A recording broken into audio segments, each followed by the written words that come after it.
Hello, my name is Frederick Obo, and I'm going to be briefly taking us through how to enter a sales receipt in QuickBooks Enterprise.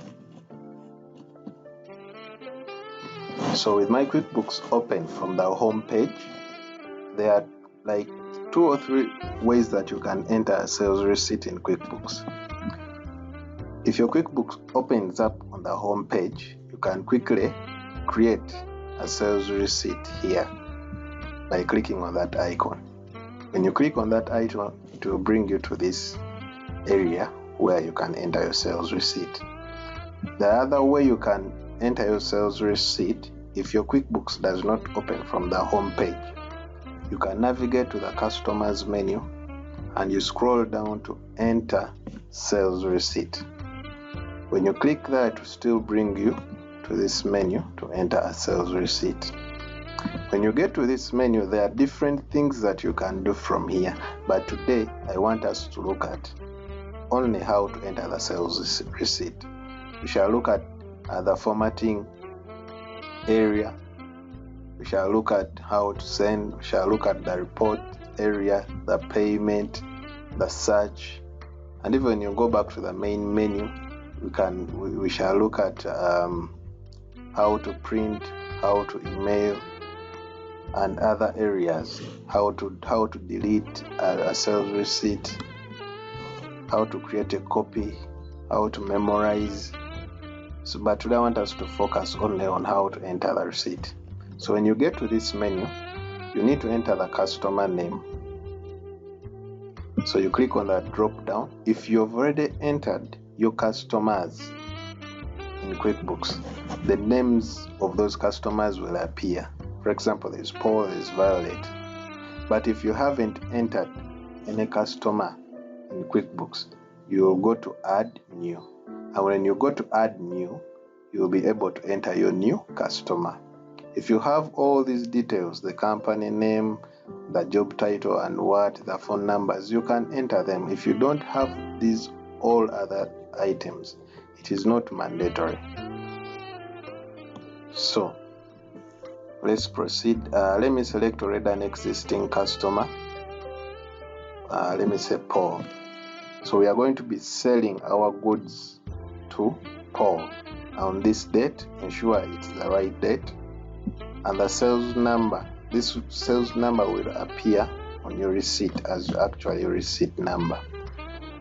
Below that here, you'll find the mode of payment: cash, check, and other modes of payment. Then down here, it's where you capture the details of your sales, the item you're selling. If you've already entered these items, your inventory items in QuickBooks, they will appear on a list down here. If there are very many down here, you can quick find that item by just searching it here. By searching, then you search. If there are very many items, you can quickly do that. If you haven't entered, then you can add new. It will take you to the other process that we already looked at of how to enter inventory items into QuickBooks. If you have not yet looked at that tutorial, you can check out my YouTube channel that we looked at that area where we can enter the inventory items. So I'm going to select soap. We are selling soap. You can enter the description there and ensure the quantity is right. QuickBooks will by default put for you 1, but let's say we are selling 10 boxes of soap to Violet. The unit of measure, you set the unit of measure here while entering the inventory item. When you look at that tutorial, you will clearly understand how we got the unit of measure. So please, you can go back and look at that tutorial. Even the rate here is the selling price of this item.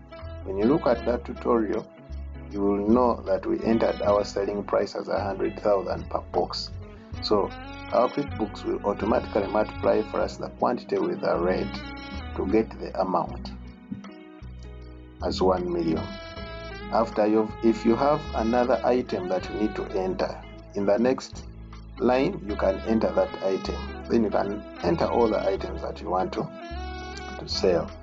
The tax here, there is the word tax because we set this item as a taxable item, and that's why you see we have taxable sales and non-taxable sales. If you put non-taxable sales, this sale will be rendered a non-taxable sale.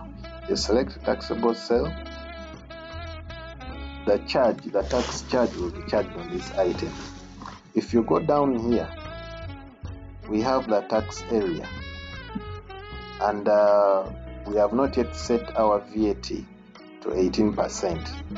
So we are going to quickly set our VAT rate to 18%.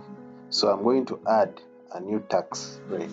So when I go, I click there, the window for new item will open, and we are entering a sales tax item.